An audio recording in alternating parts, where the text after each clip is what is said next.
Oi, gente. Então vamos aqui à nossa quarta parte da aula de anatomia radiológica para a coluna lombar. Bom, então aqui são outras projeções, outras vistas, as quais se pode utilizar para efetuar a radiologia da coluna lombar. Então eu trago a vocês aqui essa projeção chamada de lateral do feixe horizontal.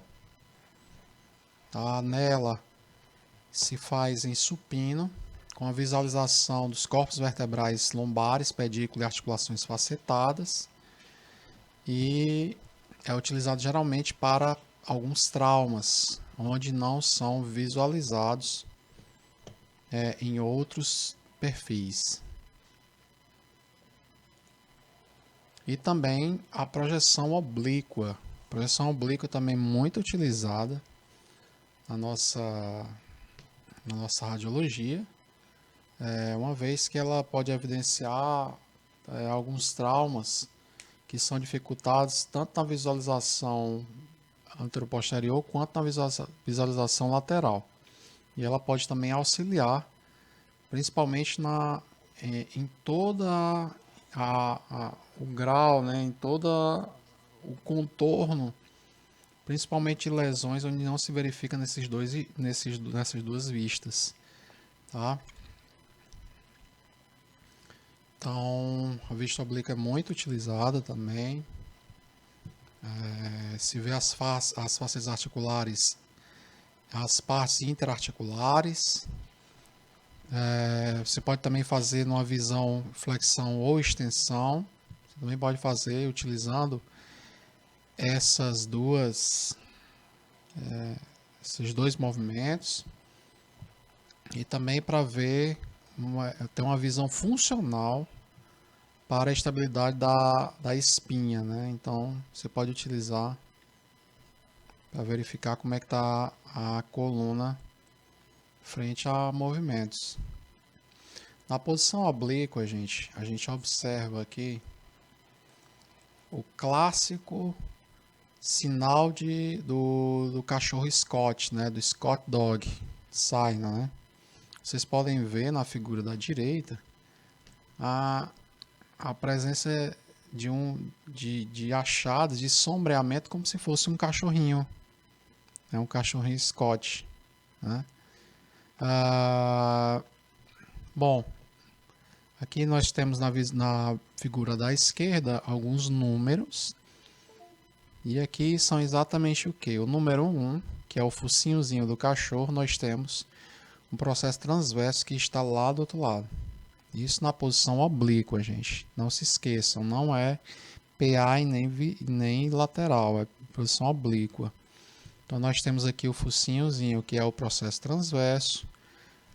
O olhinho dele seria o pedículo, né? Pedículo da vértebra, visto numa visão sagital desse pedículo, ou seja, desculpa, perdão, não sagital, mas transversal desse pedículo.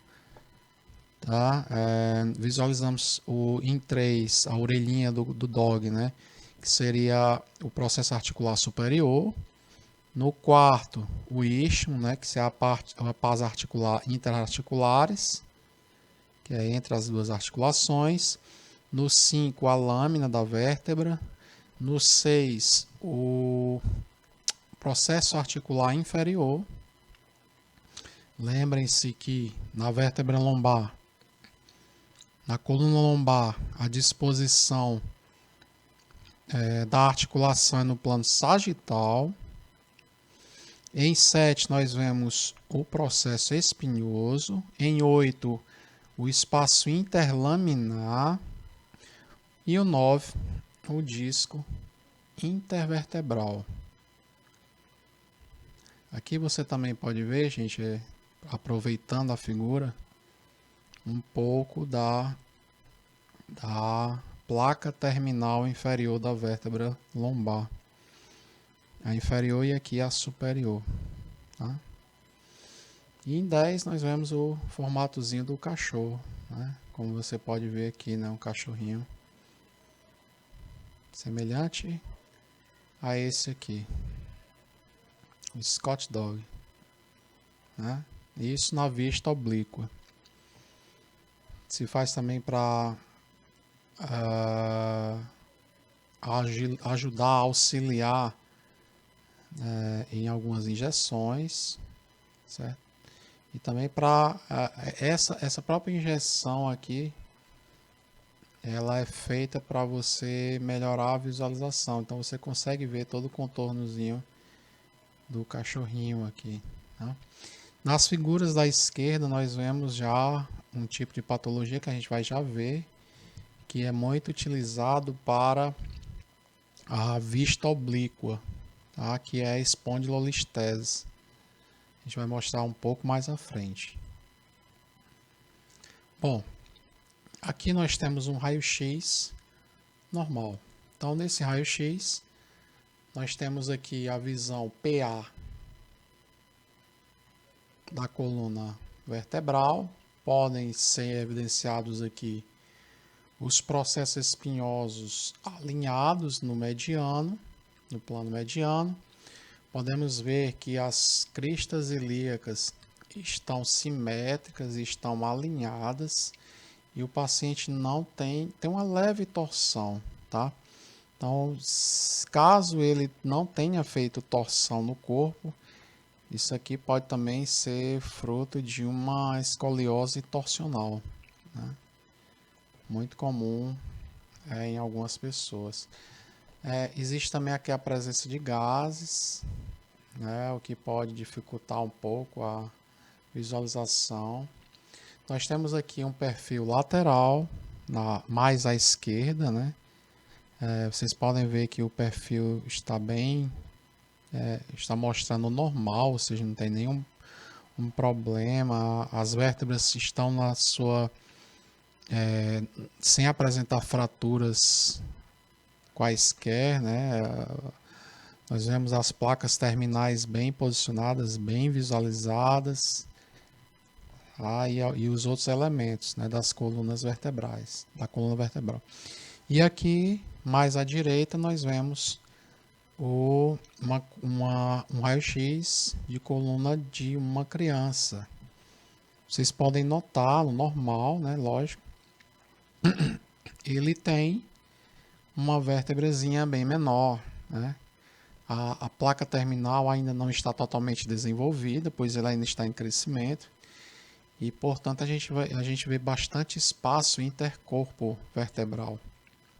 E aí a flexibilidade pode também se explicar por esse fato. Então, aqui são os três perfis. Duas vistas comuns e aqui uma vista lateral infantil.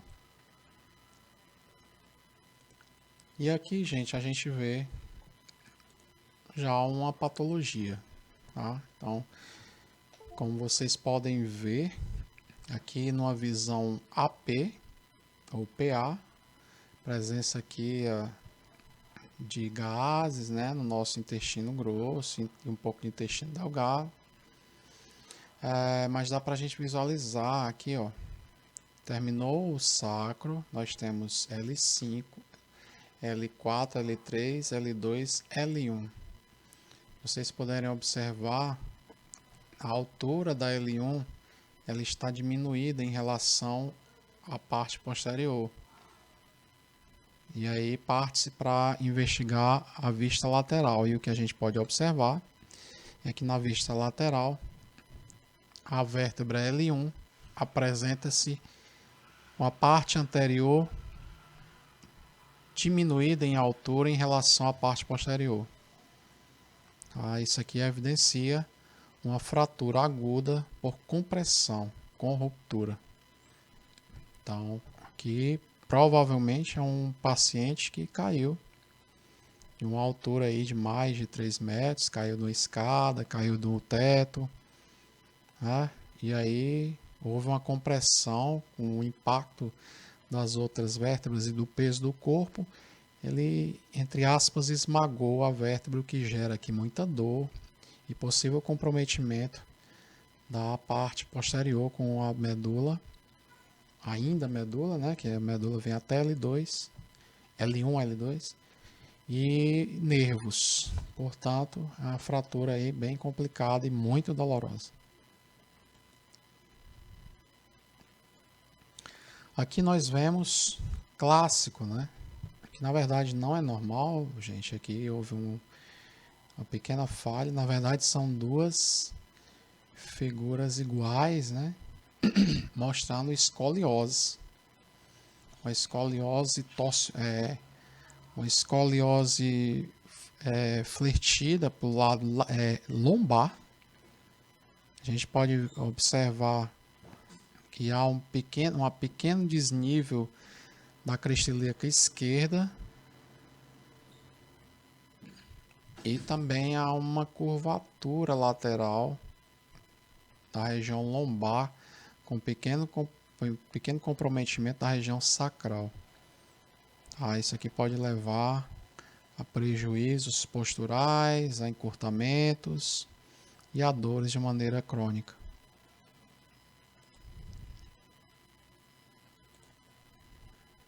Aqui nós temos a escoliose, uma curva torácica, só torácica com a manutenção da lombar, dupla curva com torácica e lombar, e aqui só com a curvatura lombar, para diferenciar aí.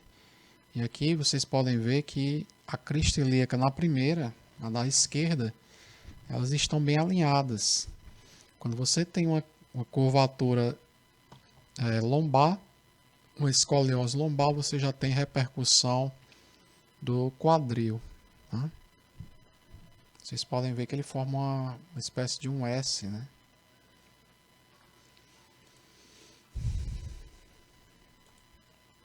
Aqui nós temos também a importância da radiografia para as hérnias de disco. Tá? Lembrando que o disco intercorpo vertebral, ele é um tecido fibroso cobrindo um núcleo pulposo feito por um gel de água mais glicoproteínas, o que gera aí um amortecimento do peso do corpo. Tá? Então aqui nós temos os discos intercorpo vertebrais, que são sínfises, tá? E que precisam da integridade desse anel fibroso, anel esse que são fibras concêntricas. Uma vez que se perde a integridade por conta de uma fratura do disco ou por conta de um desgaste, há aqui o extravasamento do núcleo pulposo que pode comprimir ou o nervo ou a própria medula, que gera aí bastante dor e uma desabilitação do nervo ou inclusive de membros. Tá? Então, aí nós temos aqui, por exemplo, a raiz comprimida, disco herniado. Gera muita dor, né? O que faz com que a gente, às vezes, até fique sem andar. Né? Então, aqui nos tipos de hérnia, nós temos a hérnia protusa, uma pequena protusão mais à esquerda. Como vocês podem ver, é uma pequena falha de algumas lamelas do anel fibroso. Na do meio nós temos uma extrusa, onde você já vê uma evaginação do núcleo pulposo. E por último, uma sequestrada, onde você já tem um desgaste bastante pronunciado, com o extravasamento para fora do disco do núcleo pulposo. E aí já tem um grande prejuízo com a compressão de um nervo. Então a hérnia de disco ela pode ser evidenciada por raio-x, mas principalmente por ressonância magnética. Aqui nós vemos a ressonância, onde vemos aqui a nossa medula e aparece aqui um sequestramento, né, do núcleo pulposo e uma provável compressão aqui da nossa medula, que pode gerar muita dor. No quadro à direita, nós também observamos uma já bem pronunciada, já bem avançada, o que levaria aí a inabilidade ou a inabilitação, inclusive, dos membros inferiores. Bom, essa aí é outra patologia, é a osteofitose, é a presença de osteófitos, né, que são essas pontas dessas placas terminais. Isso gera o que a gente chama de bico de papagaio. Então, o bico de papagaio aparece aqui mais na esquerda, bem pronunciado. Ele pode levar a problemas no disco, pois pode levar aqui a um encurtamento e a um desgaste das lamelas mais externas, e também pode levar a sinostose, que é um problema de fusão entre vértebras, e aí pode levar a perda, inclusive, do movimento de parte da coluna. Então, aqui nós temos o bico de papagaio, que pode ser visualizado com raio-x, tá? Com uma exposição um pouco maior de raio-x para você observar bem o osteófito.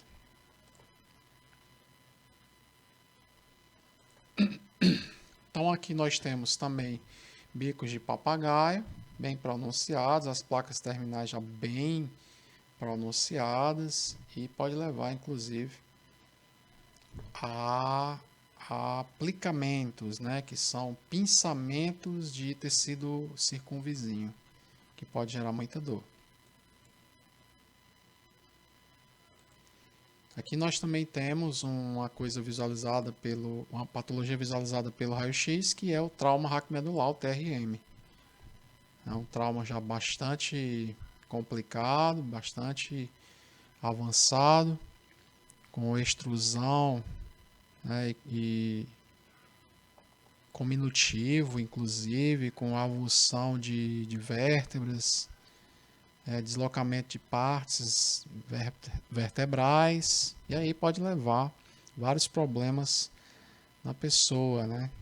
A qualidade de vida vai lá para baixo, a pessoa fica aí por muito tempo utilizando órteses, né, para tentar consertar. Tá? Então esse trauma é muito complicado, principalmente para a coluna lombar. Tá? Acontece muito em acidentes automobilísticos, né? Aqui mais um, e aqui não é na lombar, mas aqui mais à esquerda na cervical, que pode inclusive deixar a pessoa paraplégica, né, por conta da lesão medular. Que nós temos aqui na direita um trauma afetando aí a região lombar. Vocês podem ver que a coluna está totalmente fora do eixo. E aí já se rompem nervos, entre aspas. Né? E aqui também nós temos uma espondilite anquilosante.